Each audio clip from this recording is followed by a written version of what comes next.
Podes Crer com José Fidalgo. Sejam bem-vindos a mais um episódio. Este é o 12º episódio e o tema é África. Quero mais uma vez lembrar que estes episódios não são cronológicos. Muito bem.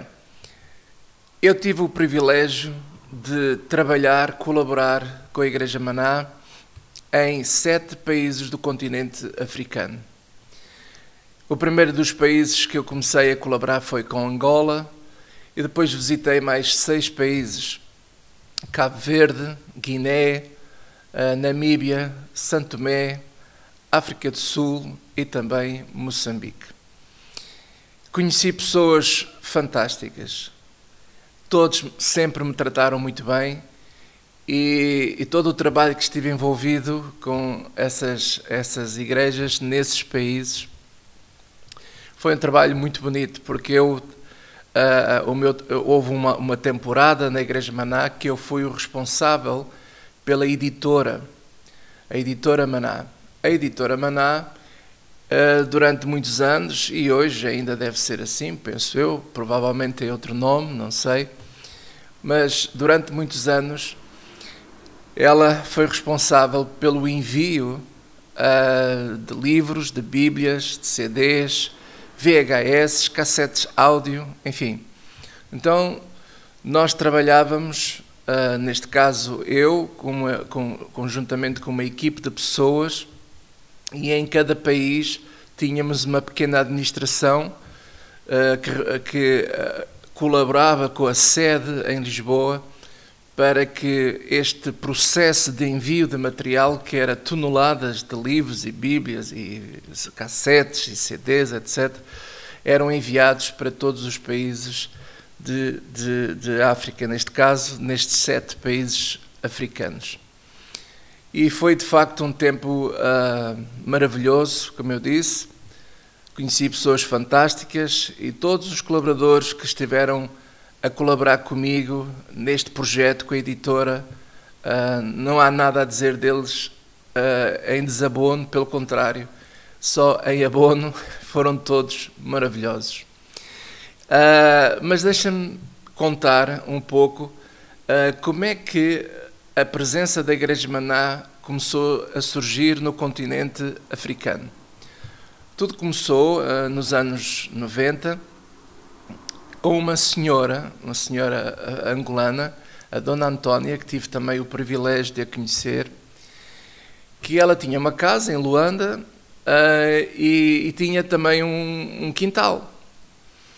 E a certa altura, já não me lembro os pormenores, como é que a cassete, o VHS foi parar às mãos dela, se ela veio a Lisboa e comprou cá, ou se alguém de Lisboa enviou para ela, para Angola, e somente com essa cassete, com esse VHS, esse vídeo, ela convidava as pessoas para irem à casa dela aos domingos para assistir àquela reunião.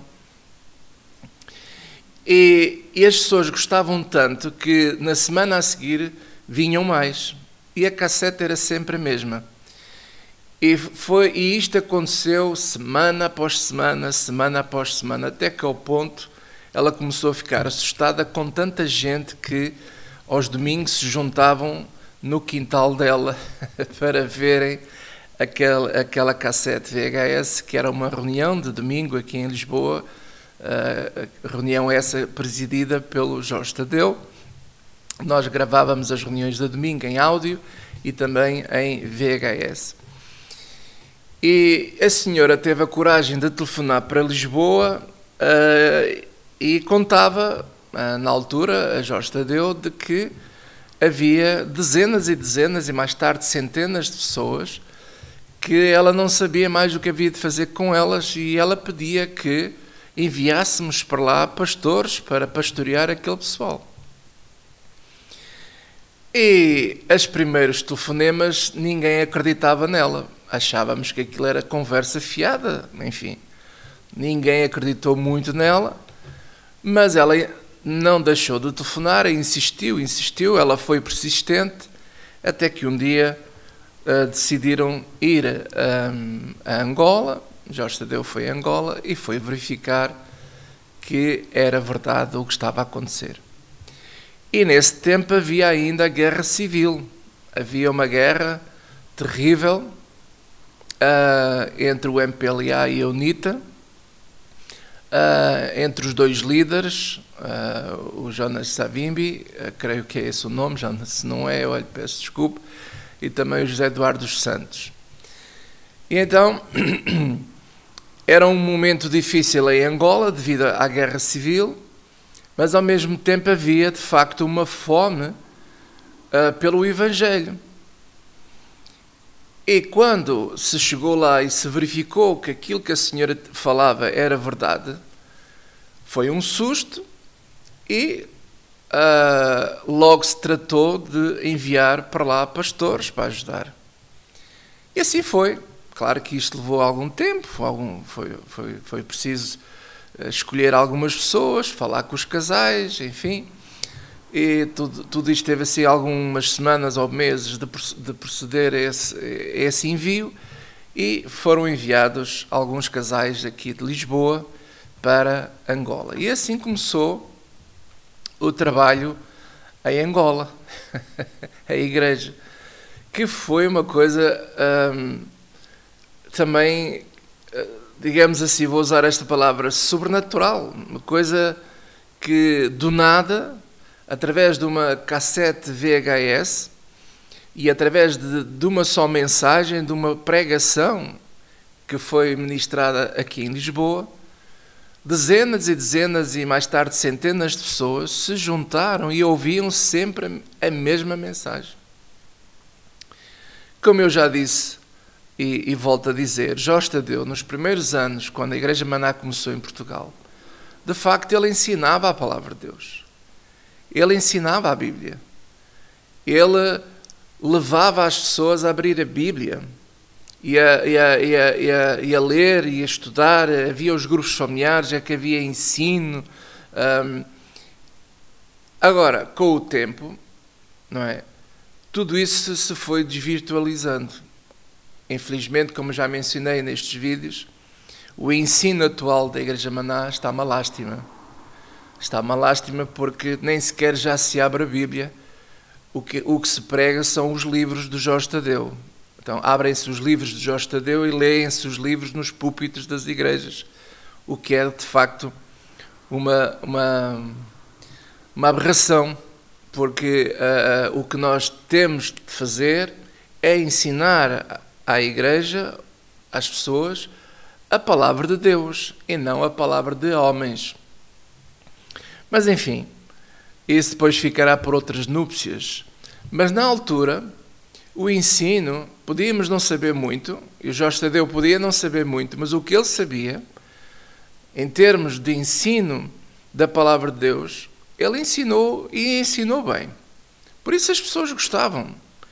E não foi por acaso que houve uma explosão do ensino e das igrejas, e não só aqui em Portugal, na Europa e no Brasil, mas também, acima de tudo, em África. Em África foi uma explosão absolutamente sobrenatural,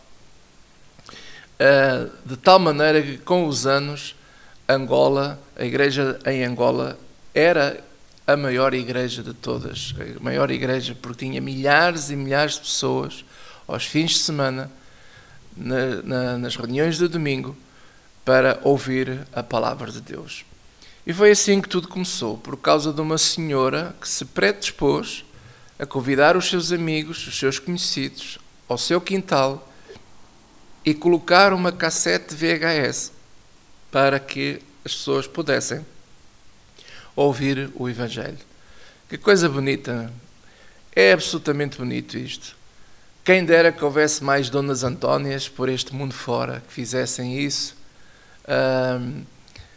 Porque quando nós, às vezes, podemos não saber muito da palavra de Deus, mas o que sabemos passamos aos outros.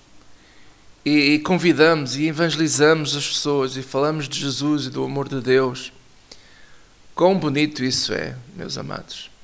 E foi assim que a igreja de Angola se foi desenvolvendo. Ao ponto que os governantes na altura verificaram essa expansão, porque era tantas pessoas que, entretanto, depois foi-se alugando vários espaços, foi-se para um pavilhão, na altura, alugava-se aos fins de semana para se pregar o Evangelho, até que, a certa altura, as próprias autoridades angolanas decidiram ceder um terreno na região do Golfo para que a Igreja Maná pudesse desenvolver toda a sua atividade e construir lá um templo grande, gigantesco, para receber tantas pessoas que estavam, de facto, a abrir o seu coração para o Evangelho.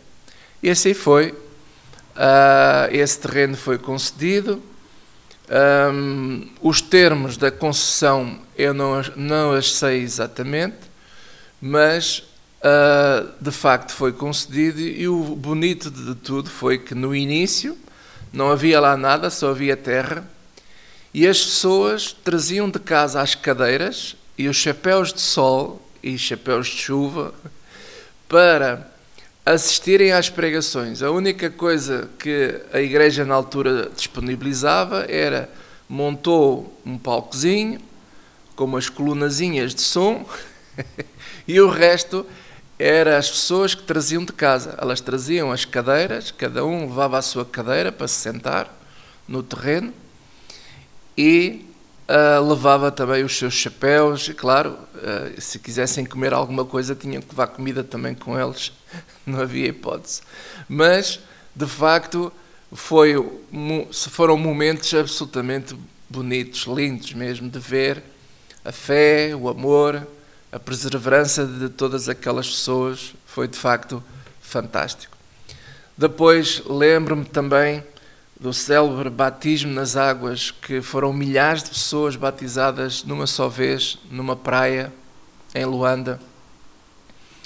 E que coisa bonita foi ver todas aquelas pessoas a serem batizadas nas águas, ao ponto de que algumas pessoas até eram acometidas de espíritos malignos, e quando elas entravam nas águas para serem batizadas, os demónios se manifestavam e as pessoas eram libertas, e em nome de Jesus Cristo os demónios eram expulsos e as pessoas eram libertas pelo poder que há no nome de Jesus Cristo. Portanto, meus amados, foram tempos de facto maravilhosos e tudo estava a decorrer de uma maneira fantástica, muito bonita mesmo. Claro que os anos foram avançando, foram acontecendo muitas situações, umas mais agradáveis, outras menos agradáveis. Foi também nesse período que, como eu já disse, era responsável pela editora. Nós enviávamos toneladas de livros e bíblias para Angola. E também foi um tempo em que tanto eu como a minha esposa, a Célia, nós éramos professores da Escola Bíblica Maná. E então as pessoas lá em Angola também queriam fazer parte da Escola Bíblica, então arranjou-se uma maneira, através de vários sistemas, na altura eram através das cassetes VHS, que as aulas eram gravadas em Lisboa e enviadas para lá, e as pessoas ouviam os estudos. Então as pessoas também conheciam-me a mim e a minha esposa através das aulas. Então éramos os professores também, juntamente com muitas outras pessoas que também ensinavam e que também eram professores da escola bíblica. Então foi um período muito, muito bonito mesmo. E tudo isso dava muito que fazer, muito trabalho, toda a questão da editora, o envio das cassetes, o envio de áudios, o envio de livros, bíblias, como eu disse, tudo o que tinha a ver com importação e exportação. Era uma dor de cabeça, mas valia a pena ultrapassar todos aqueles obstáculos para que o material pudesse chegar a Luanda, na altura. É que, meus amigos, vocês têm que entender que naquele tempo, durante uma guerra civil, durante situações complicadas que Angola vivia, e as condições que haviam lá era uma luta enviar equipamentos e enviar material para Angola através de contentores, enfim. Ainda hoje, provavelmente, ainda é uma luta. As empresas gastam muito dinheiro para que possam exportar para Angola. Enfim, então todo esse trabalho estava também debaixo da minha supervisão e para além disso, juntamente com isso, também era responsável pelo departamento da aviação. A Igreja Maná, desde muito cedo, começou a adquirir aviões particulares para uso do líder da Igreja Maná, para que ele pudesse viajar pela Europa, até ao Brasil e também em África.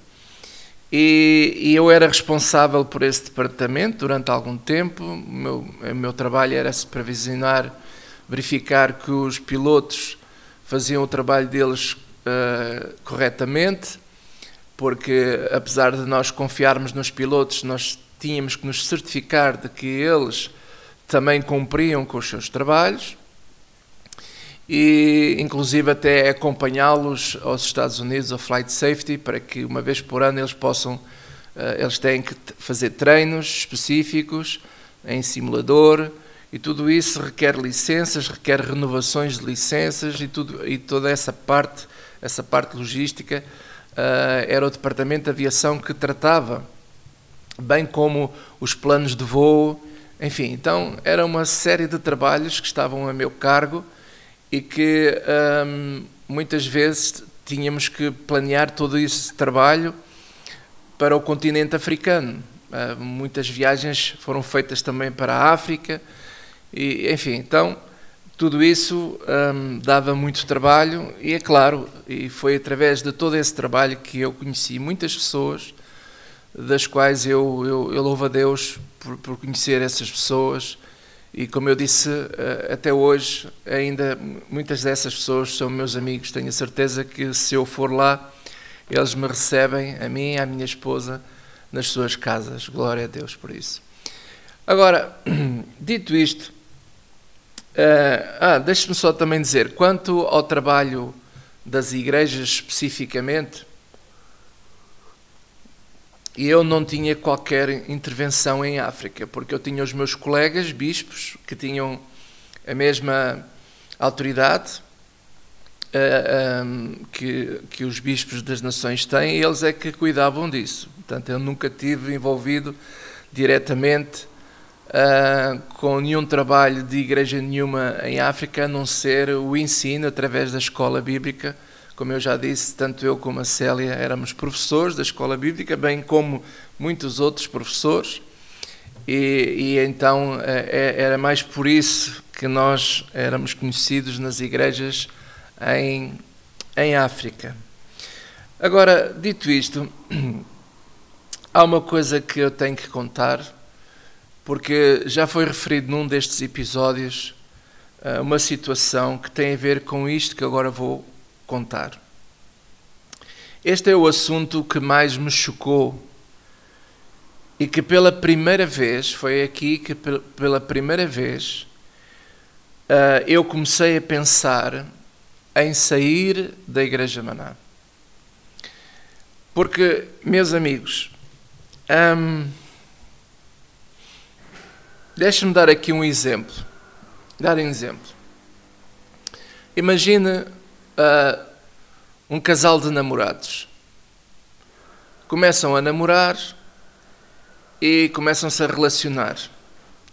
E chega uma altura em que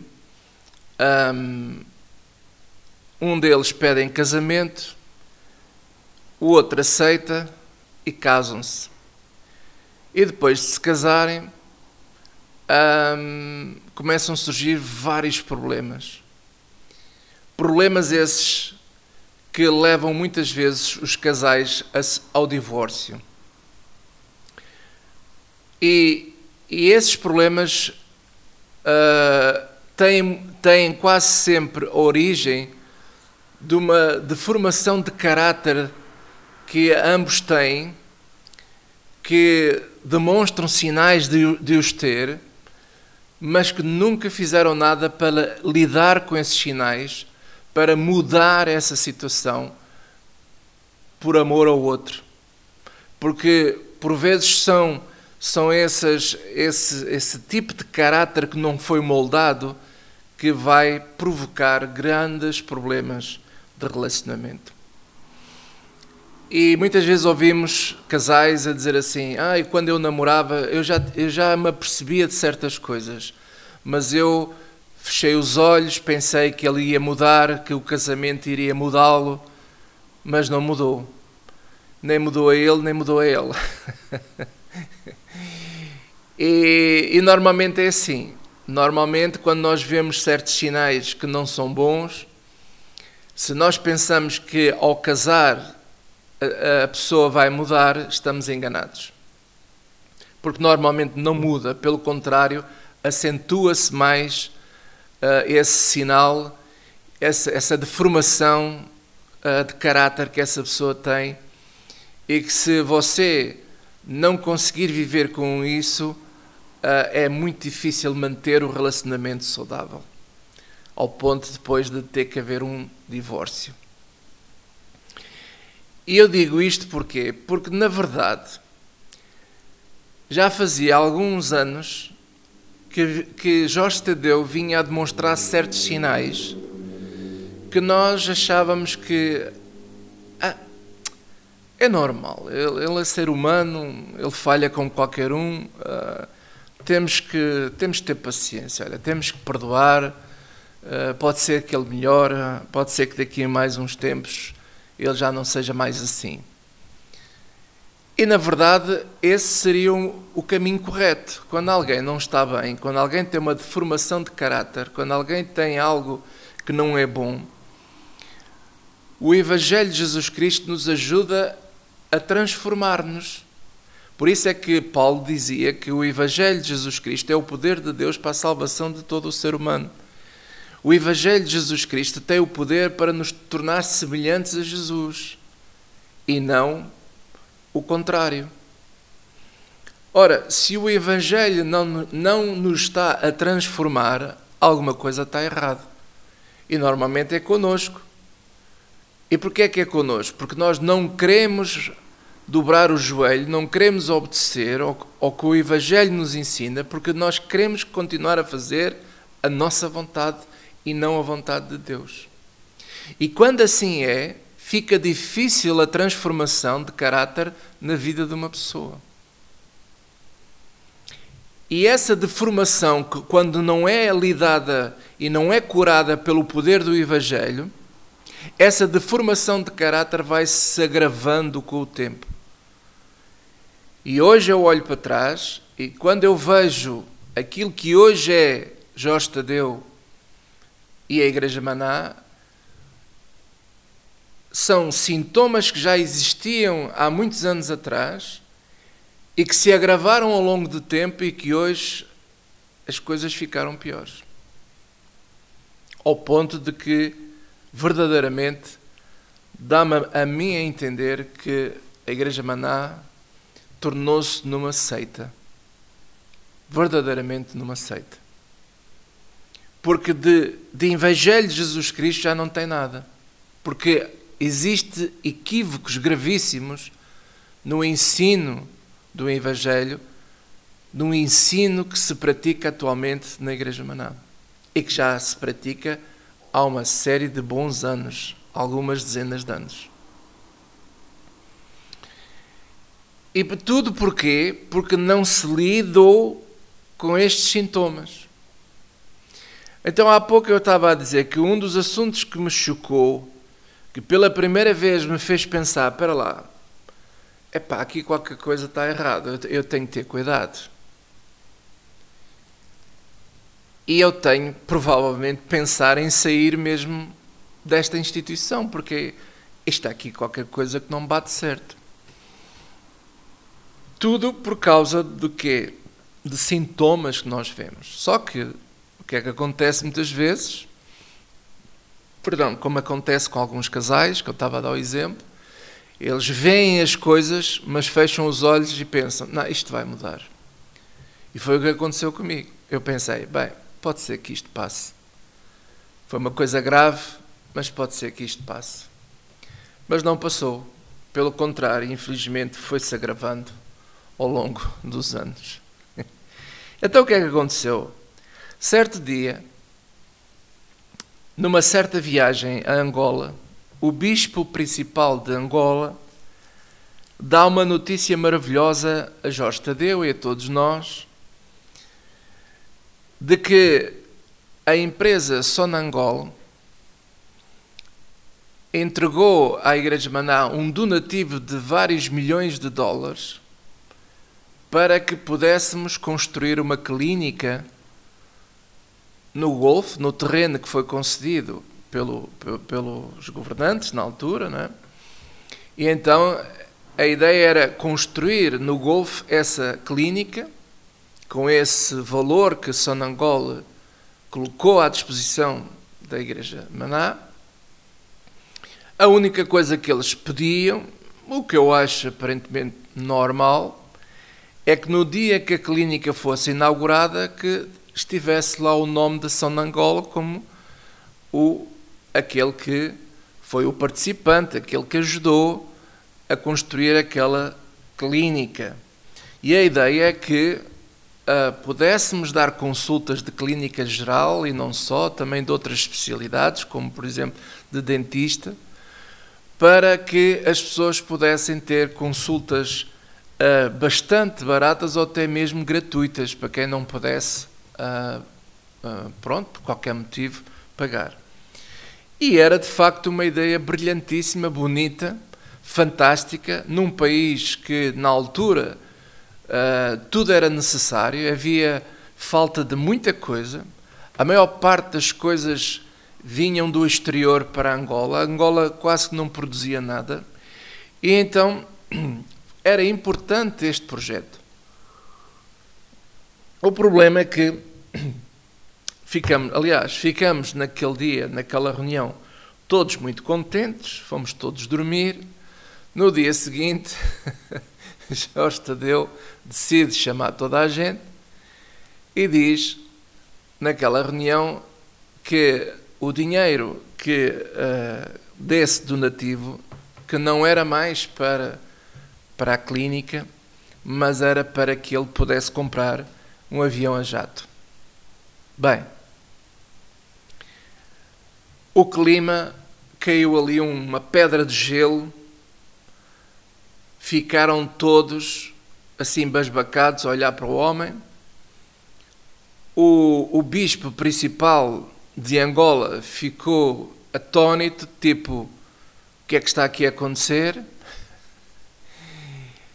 E a partir dali criou-se um clima absolutamente insuportável. Porquê? Porque o bispo de Angola debatia-se com Jorge Tadeu de que não era possível isso acontecer, porque se caso assim fosse, ele teria que devolver esse dinheiro à Sonangol, porque aquele dinheiro estava destinado para construir a clínica e não podia ser usado para mais nada. Mas Jorge Tadeu não quis. Ele não queria de maneira nenhuma, ele queria o dinheiro para comprar um avião a jato. Na altura tínhamos um avião bimotor com hélices e ele queria comprar um avião a jato. Era o sonho dele, um Gulfstream. E nessa altura ele queria muito esse avião. Bem, vocês podem imaginar, não é? Quando nós vemos o líder da instituição, aquele que nós considerávamos o nosso líder, a tomar uma posição destas, dizendo até, não, mas as pessoas dão o dinheiro é nosso, eu faço o que quero, eu é que mando, eu é que isto, eu é que faço o que... Bem, quando vemos o líder a falar assim, nós ficamos assim, mas o que é que está aqui a passar com este homem? Conclusão. A clínica não foi construída E na altura, o responsável pela Igreja Maná de Angola, o bispo de Angola, decidiu devolver o dinheiro rapidamente, porque estava em jogo também o nome dele, e decidiu devolver o dinheiro a Sonangol. Bem, viemos para Lisboa, quando soubemos que o dinheiro já foi devolvido, Jorge Tadeu ficou irado, ao ponto de, em Lisboa já, chamar todos os bispos de Portugal e os pastores responsáveis, digamos assim, mais graduados, e chamar todos os outros pastores e fazer uma reunião para fazermos uma santa ceia para amaldiçoar o bispo responsável de Angola que fez de tudo para devolver aquele dinheiro a Sonangol. Aquilo foi uma coisa que eu nunca tinha visto na minha vida. Como é que nós vamos usar a Santa Ceia, que é sagrado, que é uma cerimónia santa, que tem um propósito específico, ainda por cima para desejar o mal a uma pessoa? Isto não lembra nem sequer o diabo. Desculpa, isto não lembra, porque isto tem que ser dito, isto tem que ser registado. Não foi nada que alguém me contou. Eu assisti a esta conversa desde Angola a Lisboa. Eu estive presente nestas reuniões e foi uma coisa absolutamente infeliz, para não dizer outra coisa. Como é que nós temos a audácia de usar a palavra de Deus para amaldiçoar pessoas? Eu irei depois, noutros vídeos, eu irei falar, mostrando pela palavra de Deus, que as práticas atuais de instituições como a Igreja Maná, porque não é só ela a única que faz essas práticas, são práticas que são consideradas bruxaria, porque maldiçoar pessoas, só a bruxaria é que faz isso. Porque Deus nos proíbe de maldiçoar seja quem for. E nós temos que abrir os olhos. Nós temos que abrir os olhos. E não ter medo.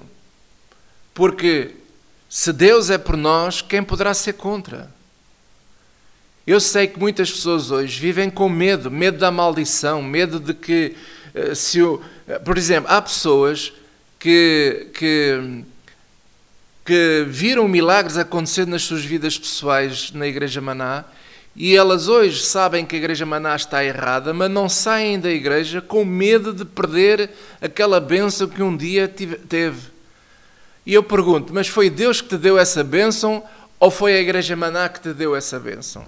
Foi o homem que te curou ou foi Deus que te curou? Ah, mas ele é o homem de Deus. Não, ele é uma pessoa de carne e osso, ele vai morrer também. Ele vai morrer como tu e eu um dia vamos morrer. Todos nós vamos morrer. Ele não é nenhuma grande pessoa. Ele é uma pessoa como qualquer um de nós. Como a Maria foi também. Hoje fazem da Maria uma deusa. A Fátima, a Lourdes, a Aparecida. Como se ela fosse uma grande pessoa. Não, Maria foi uma pessoa como nós. Ela creu. Creu em Cristo, como você e eu também cremos em Cristo. Nós cremos em Jesus Cristo. Então nós temos que abrir os olhos e não ter medo. Porque Ele não tem poder para amaldiçoar ninguém. O Jorge Tadeu não tem poder para amaldiçoar ninguém. Nós não temos que ter medo de maldições nenhumas, porque em Cristo Jesus estamos livres, glória a Deus. Eu estou livre. Mas Ele cria estes ambientes, Ele cria estas coisas, estas místicas assim, tal. Uau, vamos fazer aqui uma cerimónia e vamos aqui já decretar morte ao fulano tal. Graças a Deus, por aquilo que eu sei, esse fulano ainda não morreu. É uma tristeza ver uma situação destas. E quando eu olho para estes sintomas todos, eu fico a pensar, Porque é que eu não saí logo nesse dia? Porque isto não foi melhorando, foi piorando com o tempo. Porque ele continua assim a fazer com muitas outras pessoas. Ao ponto de criar um espírito de medo nas pessoas. Hoje as pessoas têm medo de sair da Igreja Maná porque têm medo de perder a bênção, de perder a cura que tiveram, de perder seja o que for. Mas medo de quê? Até o Jorge Tadeu é ele que te deu as bênçãos ou é Deus que te dá as bênçãos? Então nós temos que abrir os olhos. Nós temos que acordar, porque andar no erro adoece-nos. As pessoas estão a ficar doentes permanecendo na Igreja Maná, debaixo desse jugo. Isso está a adoecer, cada vez estás mais doente e cada vez estás pior, estás debaixo de pressão e depressão, porque não estás a ouvir o Evangelho. O Evangelho que verdadeiramente liberta já não se prega na Igreja Maná.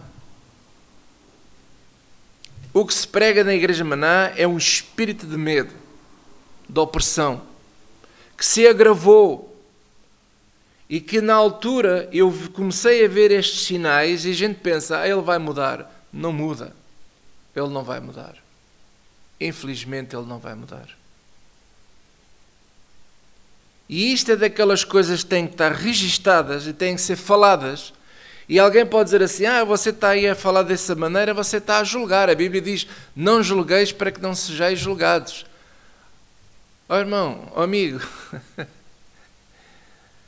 Até o que é que eu vou fazer a todos aqueles versículos que até o próprio Jesus Cristo nos ensina a nós reconhecermos os falsos profetas, aqueles que ensinam falsas doutrinas e que nós temos que expor a maldade dessas pessoas. O que é que eu faço a esses versículos?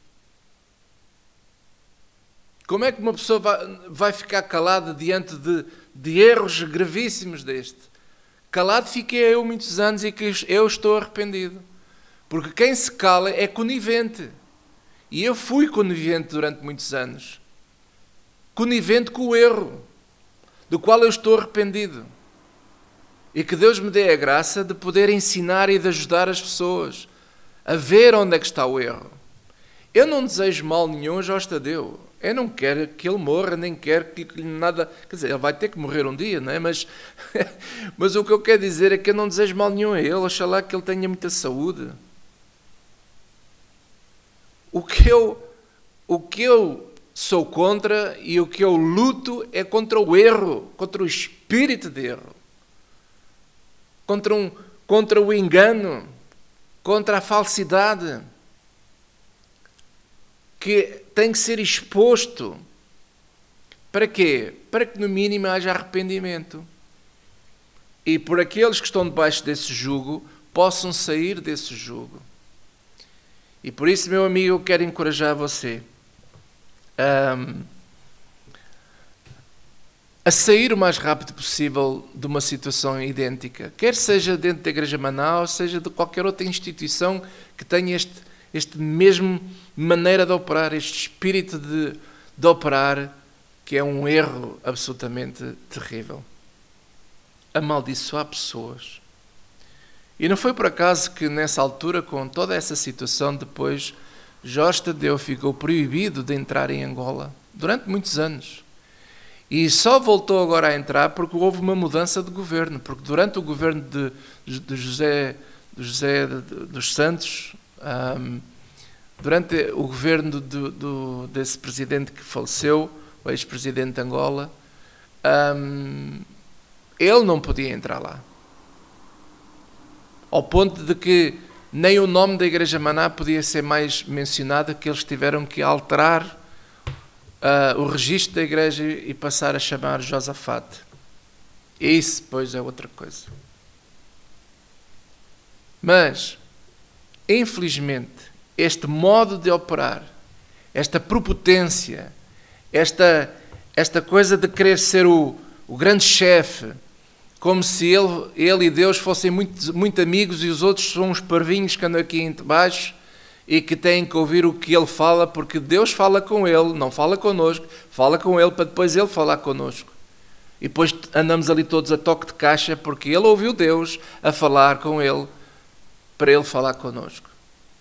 E eu pergunto onde é que isso alguma vez É o espírito do Evangelho. Não é? Não é, porque nós hoje todos somos templos do Espírito Santo. O Espírito Santo habita em cada um de nós, em todo aquele que crê em Cristo Jesus. O Espírito Santo vive em nós. E se Deus tiver que falar alguma coisa a si e a mim, Ele vai falar a nós. Não precisa mandar recado por ninguém. E nós temos que abrir os olhos. E é por esse motivo que eu encorajo a todos que estão debaixo de pressão deste género, que saia o mais rápido possível. Saia. Saia e siga a Jesus Cristo. Você está a falar assim para quê? Para eles irem para a sua igreja? Não. Você vá para onde você quiser, mas saia a 7 pés de igrejas abusivas, manipuladoras, opressoras. Saia o mais rápido possível de igrejas assim. Amigos, eu vou terminar aqui este episódio e dizer a vocês o seguinte: nós vamos estar agora aí, eu vou estar aí 2 semanas, 3 semanas no máximo, que nós não vamos ter episódios novos. Durante as próximas 2, 3 semanas não vai haver episódios novos. Vou fazer uma pausa e nós vamos entrar depois com uma segunda temporada do Podes Crer com José Fidalgo. E nessa temporada vão acontecer coisas novas, aonde eu quero também começar a ensinar, de modo a que nós possamos reconhecer. Jesus disse: pelos seus frutos os conhecereis. Pelos seus frutos os conhecereis. Então nós precisamos de aprender a discernir. Aquilo que é mais precioso para os dias de hoje, sabe o que é? É discernimento. O que mais nós precisamos hoje, para os dias de hoje, é de discernimento, porque a verdade nunca foi tão abusada como nos tempos de hoje. E nós precisamos de saber discernir, para discernir onde é que está a mentira e onde é que está a verdade. E por isso, a próxima temporada do Podes Crer com José Fidalgo vão trazer coisas novas, coisas que vão edificar a todos nós e que creio que pode ajudar muitas pessoas. Porque eu vou-vos dizer uma coisa, meus amigos, e prestem atenção no que eu vou dizer. O falso ensino adoece-nos. O falso ensino está a preparar uma geração que pode causar grandes danos à igreja no futuro. E nós precisamos de mudar a situação. Nós precisamos de preparar assim uma nova geração, mas uma geração que sabe o Evangelho, que ensina o Evangelho e que, acima de tudo, vive esse Evangelho. Faz toda a diferença. Ok? Deus te abençoe, fica bem e em breve terás notícias da nova temporada do Podes Crer com José Fidalgo. Deus te abençoe.